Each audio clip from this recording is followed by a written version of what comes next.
Hello everyone, it's Bubbles. Sorry that I've been away for a bit. Uni was busy and I've been a little bit sick, but here I am. And today we are reacting to the Rainbow Six Siege Year 8 Season 4 reveal panel. I'm really hopeful because I've heard some rumors about some stuff, but I don't know the specifics. But Siege has been smashing it this year, so I'm very excited. I hope you guys are too. Anyway, let's jump straight into it. Hello everyone and welcome to Operation Deep Freeze. I'm Camille Salazar-Hadaway and we're gearing up for the final season of Year 8 of Rainbow Six Siege. To get us started, creative director Alexander Karpazis is here with an overview of the season and some roadmap updates. Sorry, just the background and lighting and stuff. I'm ready for this. Hello everyone and welcome to Operation Deep Freeze. The entire Siege team is really proud of the work that we're about to show you today. Sorry, I joked from last time. We have some updates on the roadmap that we want to communicate to you. Alright, let's see. One of the big changes is the shield rework is that coming earlier in the year. We want to give it a bit more time before we can finally put on the polish that it deserves, which means that we'll be pushing it into Year 9 Season 1. However, we want to show you these changes this season, so expect a test server to go live where you can check out all of the work in progress changes we're bringing to Shields, and you'll also have the ability to give us feedback on these changes. I noticed they're not showing who else is getting shields. They have said that they're planning on giving shields to some operators that may not have had them before. But no, those were the 3 attackers that used to have shields.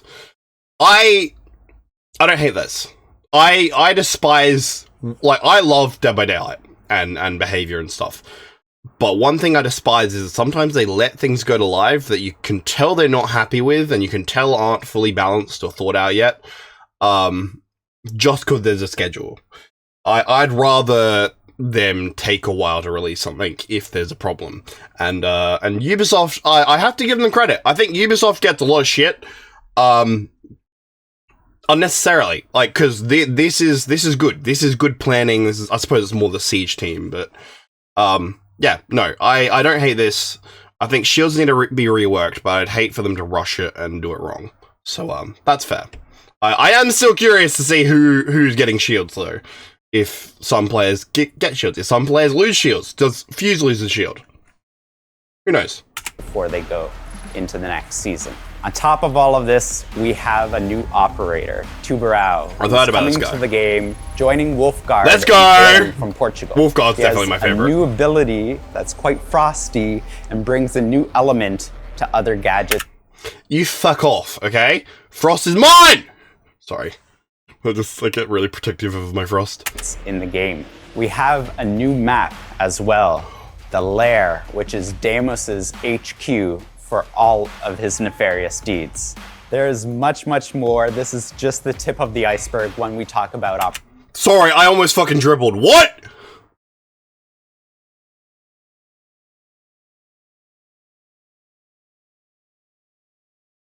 That is so cool. That is so cool. I want to see it. I want to see it. I want to play it. I want to play it. Oh my gosh. Okay, I'm in. Operation Deep Freeze. You may have seen the teaser trailer for the new season's map, but now it's time for the full tour. We're jetting off to Deimos' secret headquarters, where Assistant Director of Level Design, Mahdi Tayab, will be your guide.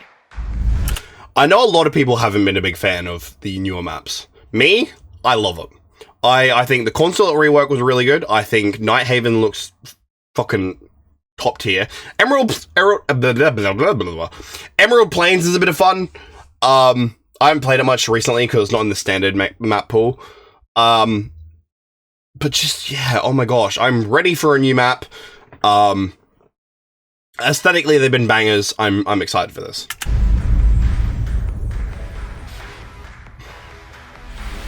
So Lair is coming to Season 4. Lair is a huge military facility inside of the giant cave. And it helped us design different type of gameplay. For example, one of the spawn point, the shooting range, leads directly to the top floor since its elevation is at the same point.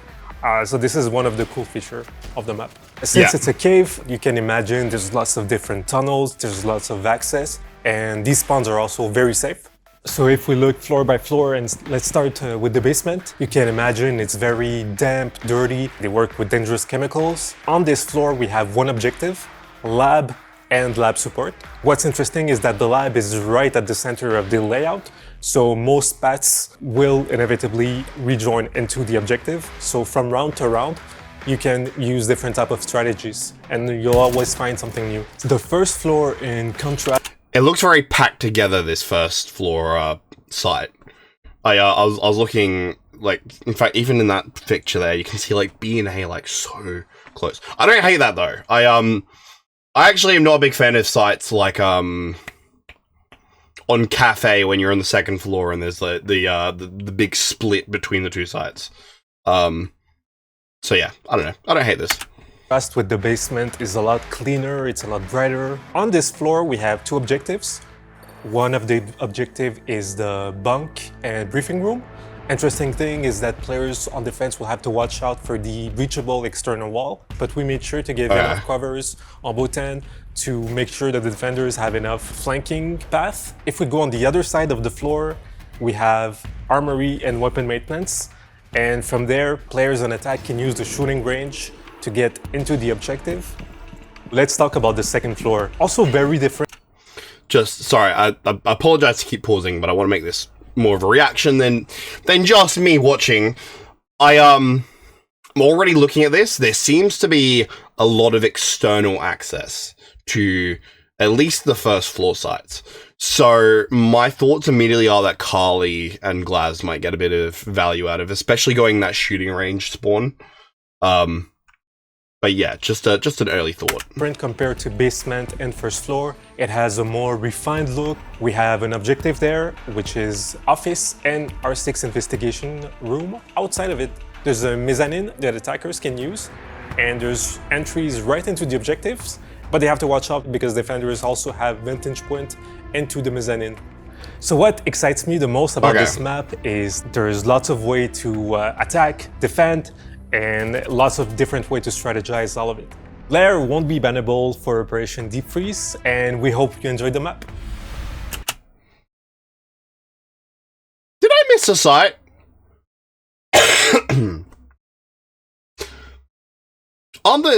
Okay, maybe there was only 3 spawns, or maybe I completely biffed that and there was another one that I missed.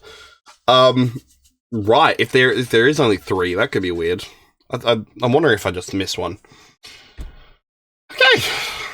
I like it though. Aesthetically, it looks really fun. I think I'm gonna enjoy it more playing it. But it sounds like they're making the right considerations when they make these maps. I think when you get a map like, and I know this is gonna be really, I don't know. I don't like Yacht. You know that one that's stuck in the middle of the fucking frozen iceberg thing? I don't like that map at all. It feels very weirdly laid out. And I think it comes from the fact it came so long ago, it hasn't had a rework, and or maybe it has, but it hasn't had major reworks. And its layout is very non-complex. And therefore you don't get different strategies that might involve operators that are a little niche or a little out there. Again, Glaz and Carly I mentioned in that Deep Freeze thing. I do not see either of those two being played much on Yacht.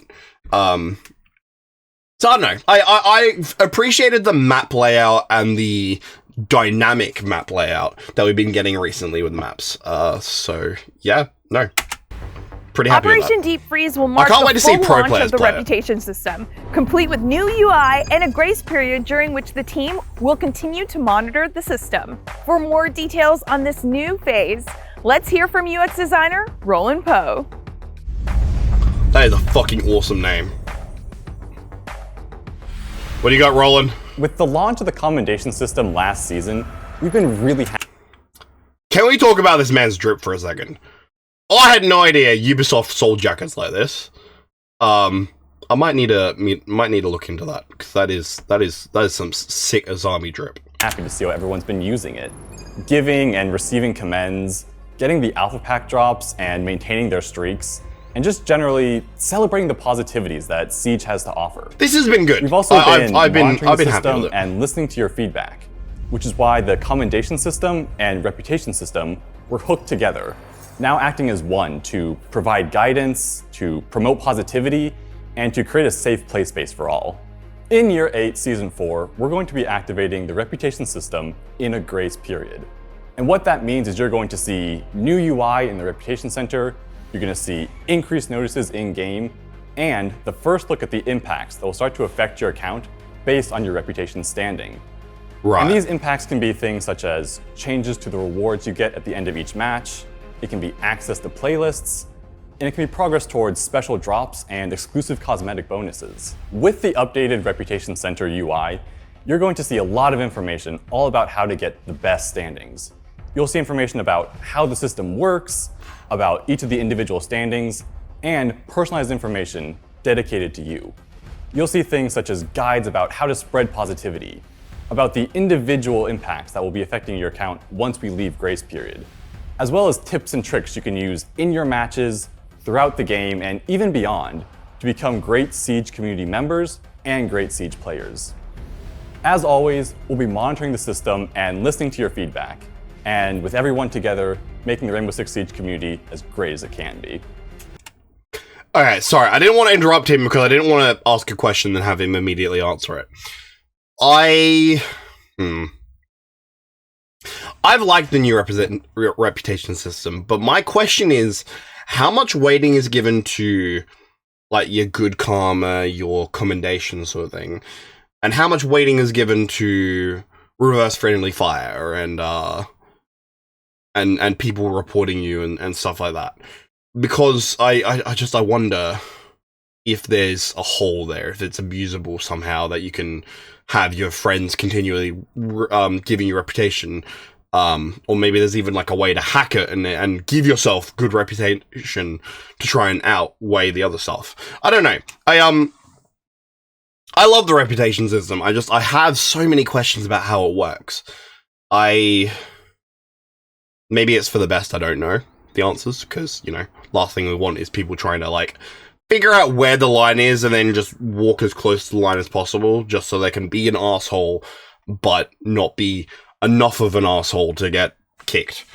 But I don't know. It leaves me wondering, like, if I accidentally reverse friendly fired somebody, or if I accidentally hit somebody, they didn't get rid of my reverse friendly fire, does that drop my thing considerably, or would I need to have multiple offenses? Would I need to have multiple reports? Like, what point at which do you start losing reputation?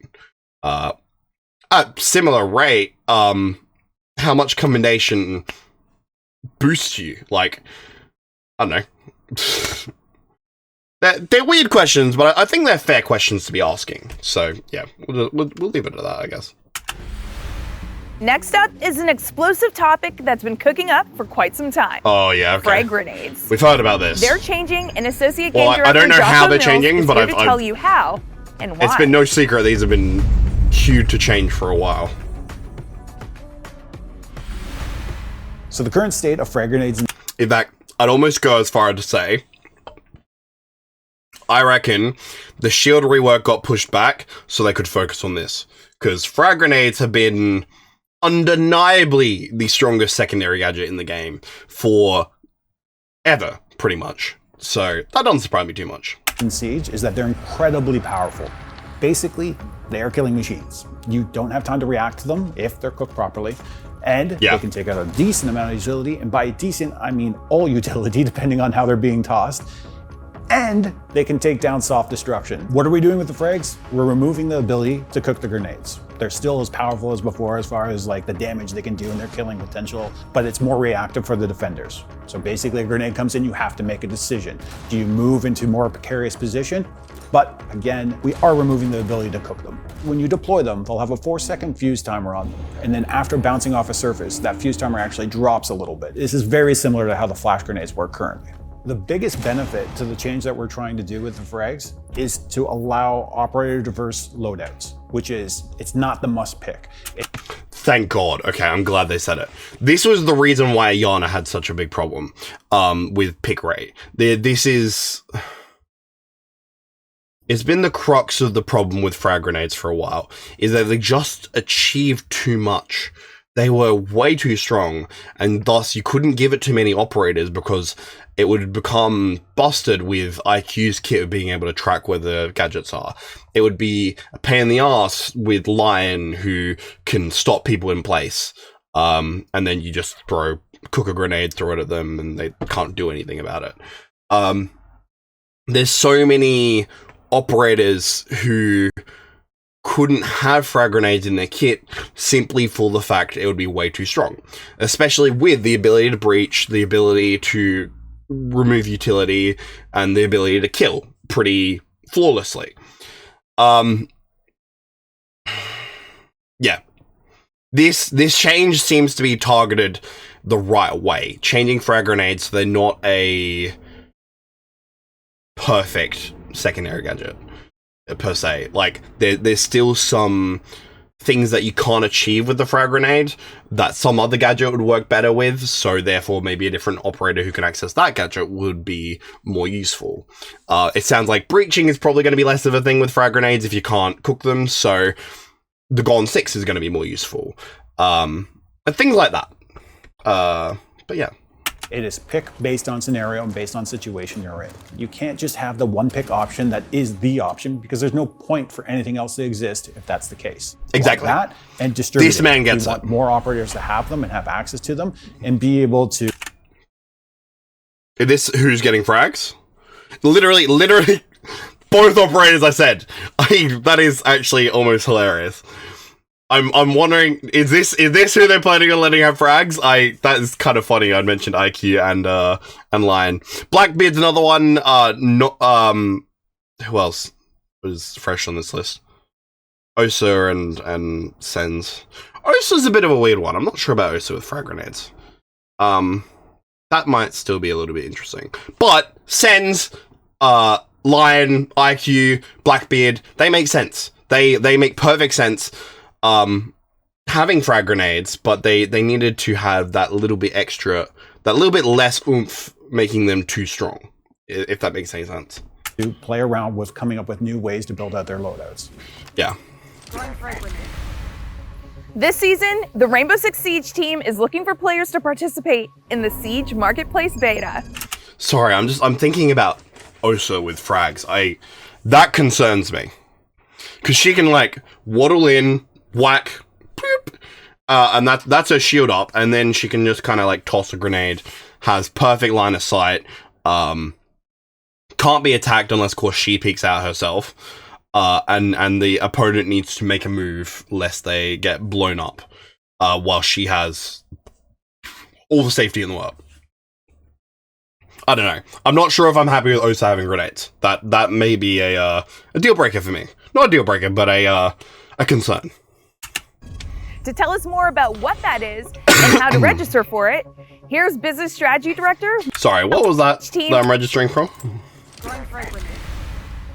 This season, the Rainbow Six Siege team is looking for players to participate in the Siege Marketplace beta. Marketplace, okay. To tell us more about what that...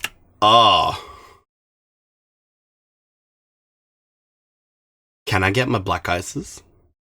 How much are they going to cost? Oh no, they're going to remove them from packs, aren't they? Fuck. Oh, this could be interesting. Not. I don't know. Like, we'll see what it is first. That is, and how to register for it. Here's Business Strategy Director Mohammed Ben Hanada.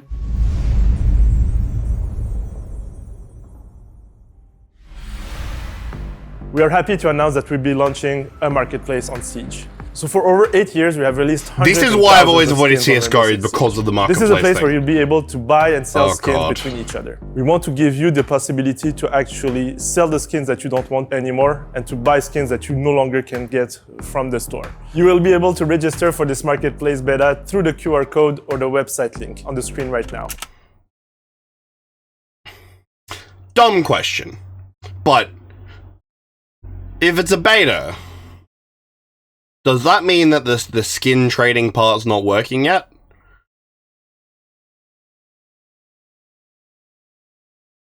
I don't know. I'd be happy to sign up for the beta, but I don't want to like sell a skin and then not get anything for it because the beta isn't actually like fully active. I don't know. Am I asking a dumb question there? Like, this marketplace will be available on browser, through PC or mobile. All of the transactions will be made through Rainbow Six credits on this platform.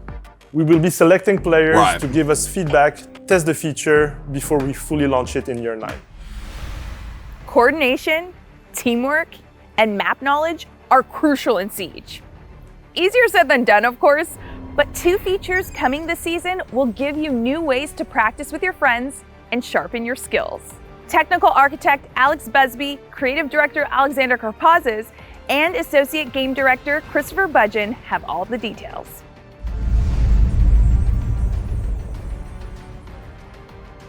To this day, I have no idea what onboarding means. Season 4, we're introducing the Versus AI playlist. Can we talk about this man for a second? How is he not the basis of a fucking op? Versus AI. This man looks fantastic. Sorry, just saying. Playlist. The first iteration of this playlist will allow our players to compete against Defender AI operators in Clubhouse in our bomb game mode. And these AI are a bit different from what our players are used to. They are engineered and designed to emulate how our players play the game. Some experienced players might even notice the AI using their favorite power positions or gadget strategies. At launch, the Versus AI playlist will have 2 difficulty levels. The first aimed at onboarding new players, so a bit more of a forgiving environment. I reckon, for fun, we get some of our mates that used to play Siege a lot and now play it less to come back and we see how well they can play this. Because some of them were really, really good. But I'm curious to see if we ramp this up to hard, can we win some rounds? Or are we going to be shit out of luck? I'm very curious. To help people learn and enjoy the mechanics of Siege, while the second is there to provide a more challenging environment for our elite players to warm up with. You will join a game, you will matchmake, you will have friends. It's a shame it's not for the new map though. AI will be setting up the bomb site, they'll be putting gadgets in the same place as players do, and they will be defending it as fiercely as players do. In the coming seasons, we plan to release new operators available for the AI to choose from, new maps, and players will be able to play as the defending team against attacker AI. MapRun is a new learning tool we're bringing for players, which allows them to specifically learn maps. It will be focused on guiding players on how to navigate and how to learn callouts and how to communicate with your squad. Okay. With MapRun, we have 2. This is going to be really helpful. I'm fucking shit at callouts. I would at the very least... Fine. If this is going to release, my goal for the end of the year, my smart goal is going to be learning the callouts for Cafe at least. And I know that might sound a bit randomly specific, but Cafe is definitely one of the maps I've had to play the most. I'm pretty sure it's in every playlist. I think learning Cafe and maybe something else like Nighthaven would be awesome.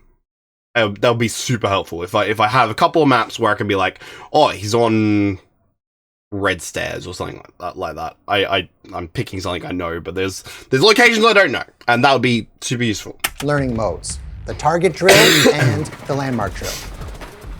Within the landmark drill, players will be given an image as well as some different information about that specific location. Once they find that landmark, they'll be able to interact with it, and they'll be given a new one. In target drill, there'll be pre-placed dummies and commonly found enemy positions on the map. That way, you can get in with your squad and start to think about, where do we clear the map? Where are enemies commonly found? Where do they like to hide? In the target drill, you can turn aggression on or off. So now the dummies will shoot back and you'll have to get into a good position. That seems fun. I like that. Wait, so you still have to go to the... So you still have to go to the different location. Oh, okay. I'm actually digging this. I do like this. You clear the room. MapRun will launch with 7 maps. This will include our new Lair map, as well as the revamped Consulate map. Try learning Lair through MapRun. We'll do that. I reckon when it releases, that's what we're doing. Cafes there. Consulates there. Oregon Chalet, Bank, Clubhouse. Yeah, Like, these are all maps that you tend to play a lot of. I'm pretty sure... Don't quote me on this. I think they're all on most of the playlists. Like, as in... I'm pretty sure they're all ranked. I'm pretty sure they're all standard. I wouldn't know if they're all quick play, but, you know, that's another thing. This is the beginning of Map Run, and we really want to hear from you. What training tools do you want from an experienced player? What training tools do you want to bring your new friends into the game? All of this information will be great for us as we continue to build and evolve Map Run for the years to come. So you just saw a lot of exciting stuff when it comes to the AI playlist and all of the onboarding features that we're introducing this year. This does come his smile tells me there's something when it comes to situations and training grounds. I've heard about this too. We'll be removing situations and training grounds, or as some others call it, T-Hunt, from the game. This is a very difficult decision for some very good reasons. We're introducing a lot of tools today that teach the player the game and allow them to warm up, and it brings them closer to that true experience of our ranked game mode. Every single time that we change an operator, update a map, or change the balancing that affected T-Hunt, it meant that we diverted resources. When I heard the change, I didn't really understand why they'd be removing it. This, having heard the new game modes they're adding, this makes a lot more sense. Because I think he's about to say it, but I'm just going to predict that he's going to say it. I think it's going to be along the lines of T-Hunt teaches people the wrong lessons about the game. It's a fun little game mode.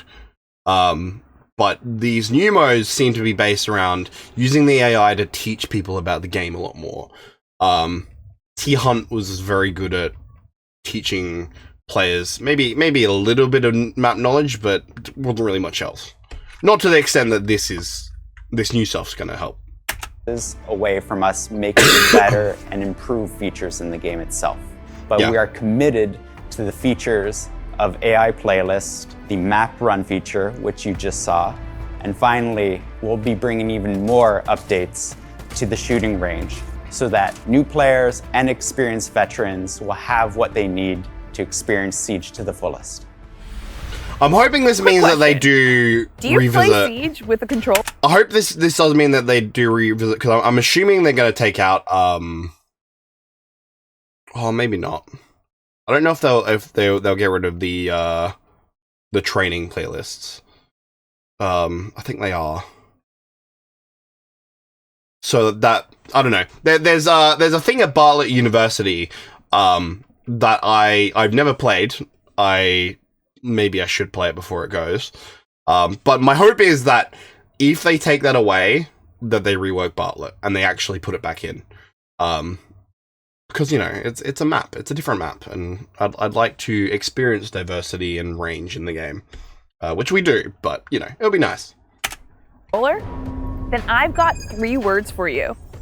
Full controller remapping. And that's not all. Associate producer Jane Gonkar from our Kyiv studio is here to share the good news. Sorry, Jane, but I really do not care.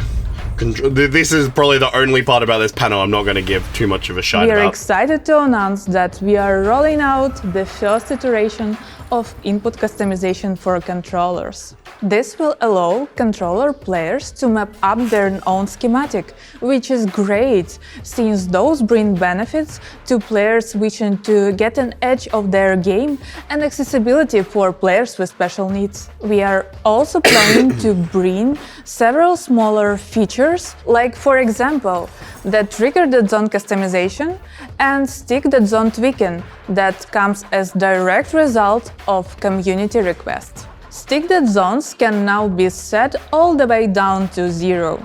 Just bear in mind that some devices might have drift issues depending on their make and condition. Another feature that players have been actively mentioning is improving the hip leaning input on controllers. Something we are glad to announce we have a solution coming later this season.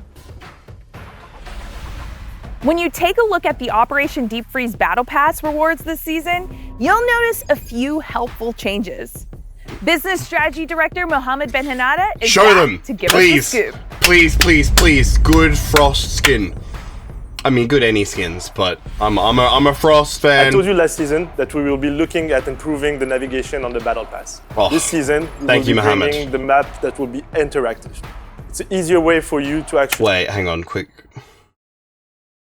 Frick. I don't see any Frost.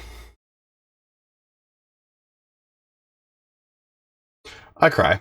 Okay, Wooden, Fuse, Mirror, Zero, Melusi, Soof, Go, Buck, Clash, Thatcher. Ooh. This headpiece looks really cool. I also love that they keep giving Twitch so much shit every single pass. Like, well, not every single pass, but it's a bit like in Year 7 how they just kept giving Smoke stuff. Like, Twitch has been getting a lot, and I have no idea why. I'm sure that's another F2 skin that I'm not going to use, but oh well, thank you. Actually see the overall Battle Pass and can't wait to have your feedbacks on this, and it's only a first step to improve the navigation in the Battle Pass. So again, stay tuned for even more. It's time to learn more about the operator who gives Operation Deep Freeze its name. When you need to cool things down and put the attack on ice, you'll want Turborao on your team. Art director Joanna Choi is here for insights on the design of this operator, and then we'll go to director of gameplay design Jeremy Carval and game designer Dominic Clement for details on Turboro's chilling gadget. Alright, let's see it. Also, Dead by Daylight players, this is the part that you want to start paying attention to. Supposedly, this is the guy we're getting a skin for in Dead by Daylight on Renato. If you're a Siege player watching this, yeah, keep your eyes peeled. There's going to be a crossover with Dead by Daylight soon, and maybe that's a cool opportunity to, you know, try Dead by Daylight out, see what you think of it. But yeah. The idea came from visual inspirations like Portuguese serving champions. So we suit him with military-grade diving gear, as well as a diving survival knife. And of course, we topped that off with the traditional DAE signature beret. We also gave him wide shoulders from swimming, and we gave him a big wide smile to draw people in. But at the same time, he's very empathetic and he has kind eyes. He looks very cool, but I'll be honest. Swimming? I suppose it makes sense. Not exactly what I expected from a ice operator. Not exactly what I expected from an ice operator, but yeah. So for Turborao, we created this modern cryogenic canister, which contain liquid nitrogen and liquid oxygen that are separated for security reasons. And when the canister is ready to get thrown, the two liquids are blended, creating this mixture that has strong cooling capacities. The canister has a glass that will break on impact, releasing this compound that will spread around and that will affect all the surfaces and all the objects that it gets in contact with. Diving deeper into Turboro's ability, Turboro brings the Zoto Canister. These things are throwable that will detonate on impact. And when they detonate, they will release a cool compound that will freeze pretty much everything in its path. As an attacker, when you step into this effect, there's a massive range. Notice it. You're going to be slowed down. You'll also be leaving frozen footsteps. He said attacker, so Dominant Effect Defender? Sorry, these are all questions I probably could answer just by playing him on the test build thing. But I'm not sure if I'm going to have time for that. And besides, I'd like to know my answer now. Please. So these footsteps are visible on the surface you're walking on, but be careful because they're also visible on the surface below. Oh my god, the effect is not really? everlasting. It's only a few seconds. If you have any of your gadgets that No. Sorry. Spoiler alert, he gets C4. That is something I do know, is that he apparently has Z4s. You're telling me I'm going to be leaving footsteps on the ground, and he's just going to know where I am and throw a bomb up there and go, oh yeah, haha. The area of effect of the Zoto canister, Pulse can do it. Valkyrie can do it. Who the fuck cares? Somebody will do it. Well, with really cool temperature, your electronics go down. If you have enough ice, you can also affect mechanical gadget, like mechanical joints and stuff like that.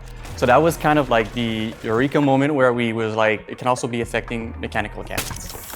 So when you're facing a termite and you see the charge start to fuse, you have this moment of reaction where you can deploy your Zoto canister on the wall. You're going to be stopping the termite and its track. And now you're giving your team doesn't destroy the gadget sometimes to kind of think, okay, what's going to happen? What are we going to do with this? Because it's not going to destroy the termite charge. It's just going to freeze it and stop it for a second. The wall is still going to blow up at the end of the effect. Tubaro's role is one of a flex operator. This operator can both play as a roamer and as an anchor. As an anchor, Tubaro's role is really to kind of slow down a push. That's interesting. Sorry,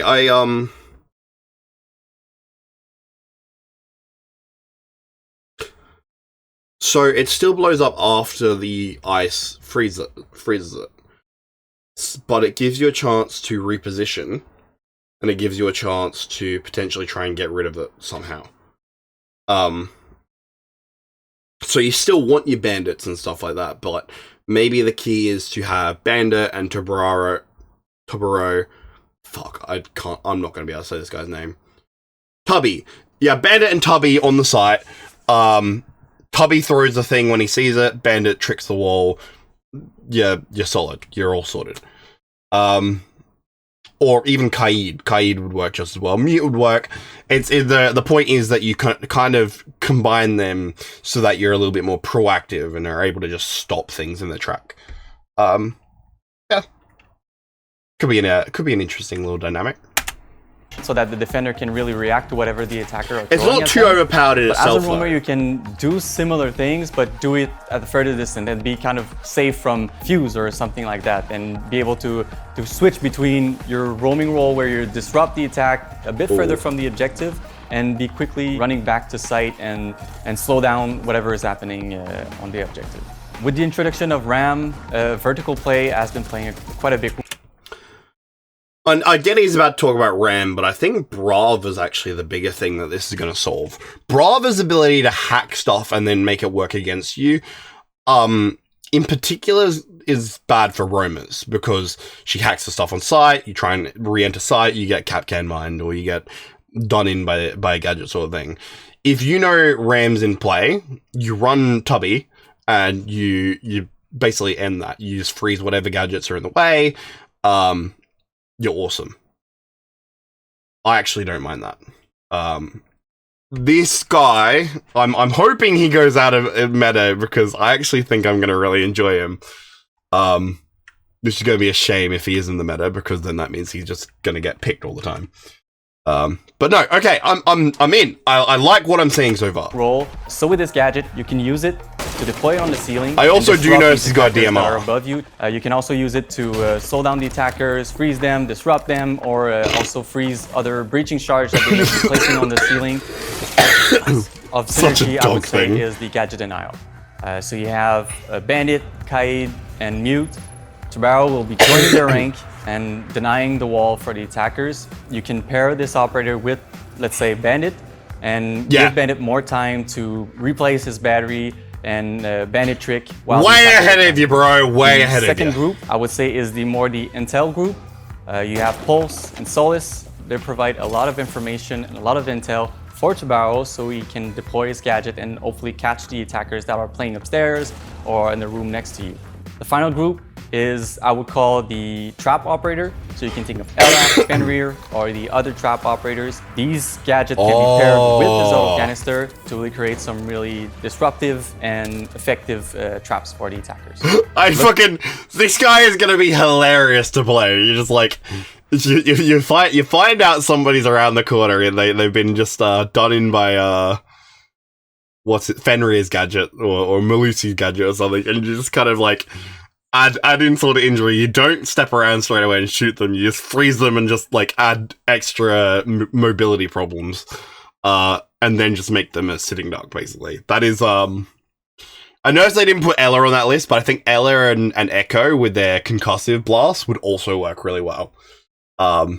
That is, this is actually going to be really fun. Looking at the counters, the first one is Maverick. Because yes, despite having a fiery gadget, he's the only Heart Breacher who will still be able to go through a reinforcement wall that is affected by this gadget. You can also bring an operator like Zofia, because Zofia's explosive charge will not be affected by the Zoto canister. So yeah, because it's an impact. To destroy the canister and get rid of the effect. You can also bring frag grenades, which will also not be affected by the Zoto canister. Finally, we also have operators like Twitch and Zero.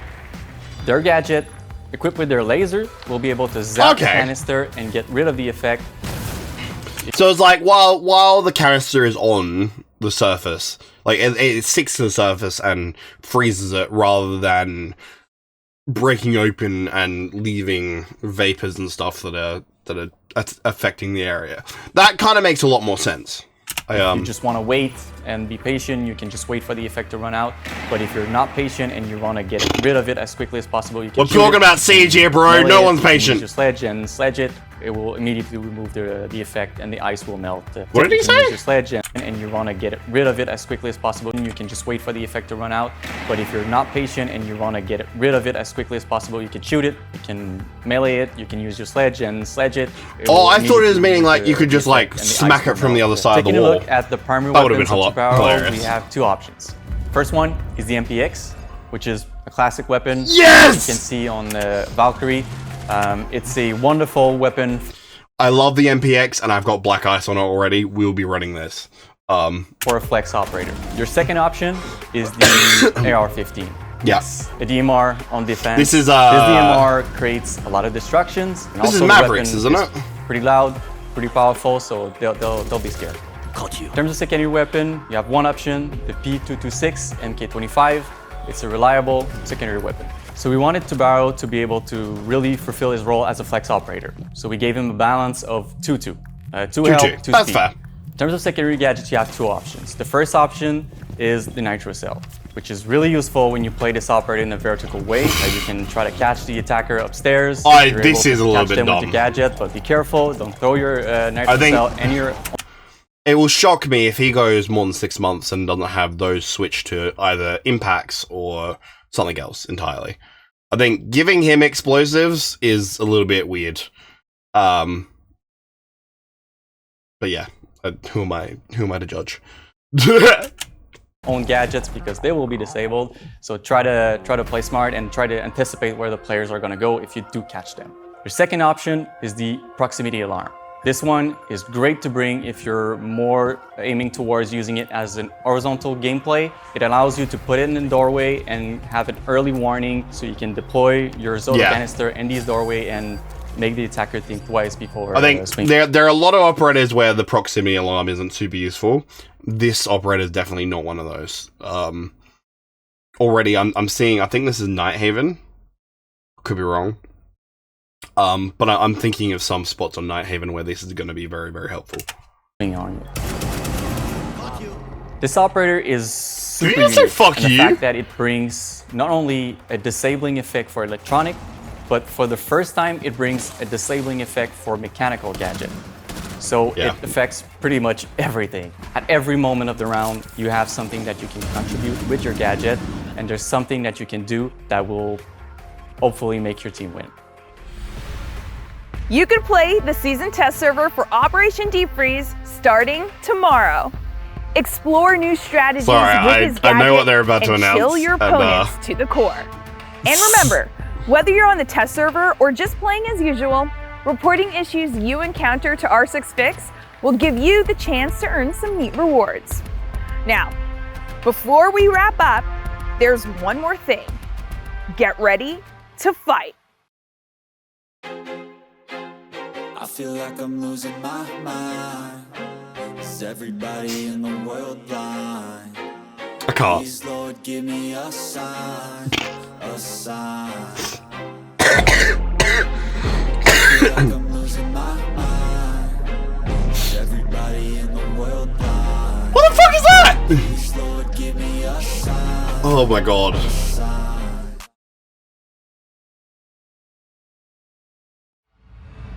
What the actual fuck have they done to Grim? Like his eyebrows are so thick. Like, unnecessarily thick. Like, he's naturally got some very thick eyebrows, but that was, oh my god. Right. So, that's pretty much everything. Yeah, and here's our summary for what's happening with it.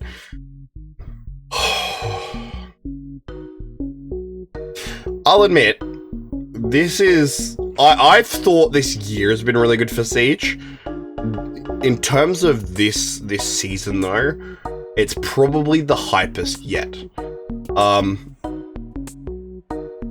Just there is a lot to like about what they put forward. A new map that looks like it's had a lot of good thought put into it. A new operator who feels like he's going to be a defender who's not, like, unbelievably strong, because there's a high skill cap to him. But he's going to be really fun and really interesting in the way that he adds gameplay. Not to mention these weaponry choices. Excellent. Top tier. I also like the fact that he's not one speed. Like, don't get me wrong, I love Ram, but I really need somebody a little bit faster. The control system is great. The reputation system, again, I've got some questions about how it works, but in general, it's looking... I'm pretty happy with it. Balancing, the grenades and stuff, the versus AI and the map run and stuff. All good changes. Even though it's a shame T-Hunt's going to be going, I don't really mind. They've added a lot of good stuff this update. I suppose the biggest question mark I've got over this is going to be the marketplace. I am mildly curious to see how that one goes.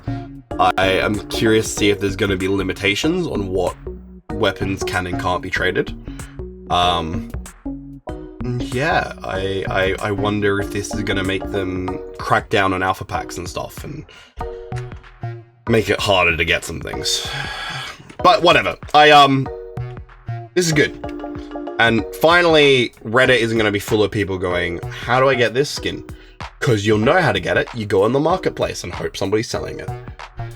Anyway, thank you all for watching. I hope you've enjoyed. I certainly have. I'm actually really pumped for this season. I finished the Battle Pass ages ago for Commanding Force or whatever the last one was. I definitely said the wrong one. It'll come to me later. But yeah, no, Toboro is looking great.